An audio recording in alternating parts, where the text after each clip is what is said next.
Bonjour à toutes et à tous. Allez, on plonge aujourd'hui ensemble dans le chapitre 10 de La boîte à merveilles d'Ahmed Sefriou. C'est un chapitre vraiment central, rempli d'émotions, de symboles, bref, il se passe plein de choses. L'idée, c'est de bien comprendre ce qui arrive au personnage et de repérer au passage quelques astuces d'écriture de l'auteur. C'est parti ?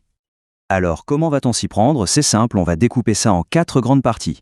D'abord, on va suivre les personnages en route vers la maison du voyant. Ensuite, on va vivre avec eux la fameuse séance. Après ça, on verra un peu comment ils se sentent sur le chemin du retour. Et pour finir, on découvrira la bonne nouvelle qui vient tout changer à la fin. On attaque tout de suite avec la première partie, le voyage. Donc, Lala Zoubida, Lala Aïcha et le petit Sidi Mohamed partent voir Si El Arafi, qui est un voyant aveugle.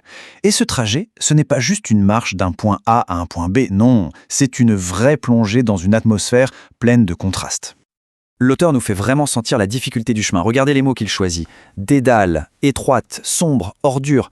On ressent presque physiquement l'angoisse et la tristesse des personnages. Le décor, en fait, c'est le miroir de ce qu'ils ont dans le cœur à ce moment-là.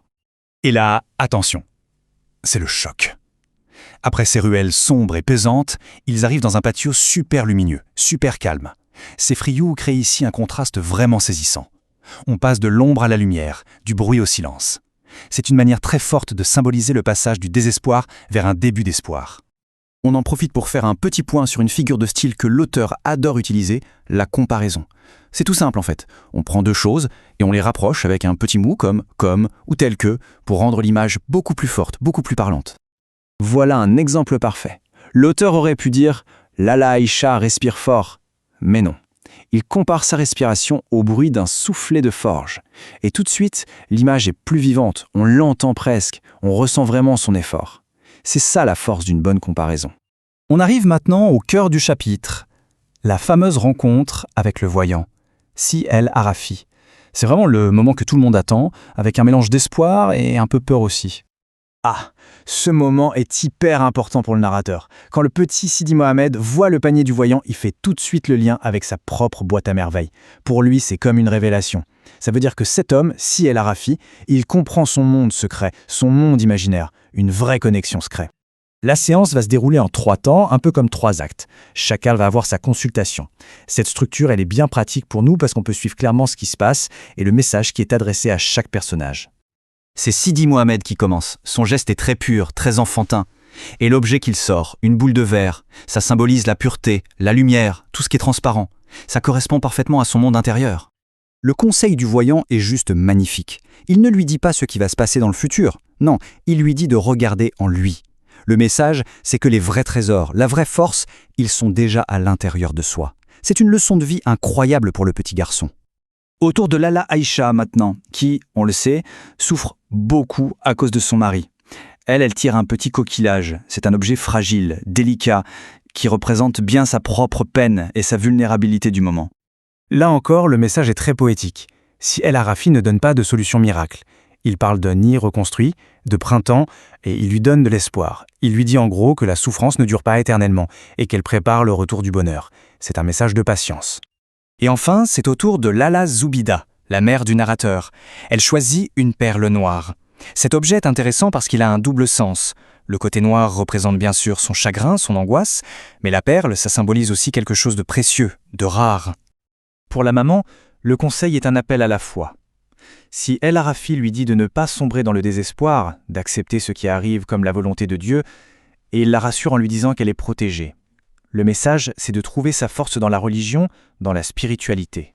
Bon, la séance est finie, maintenant voyons un peu ce qui se passe sur le chemin du retour. On pourrait penser qu'ils sont tous apaisés, mais en fait, c'est un peu plus compliqué que ça.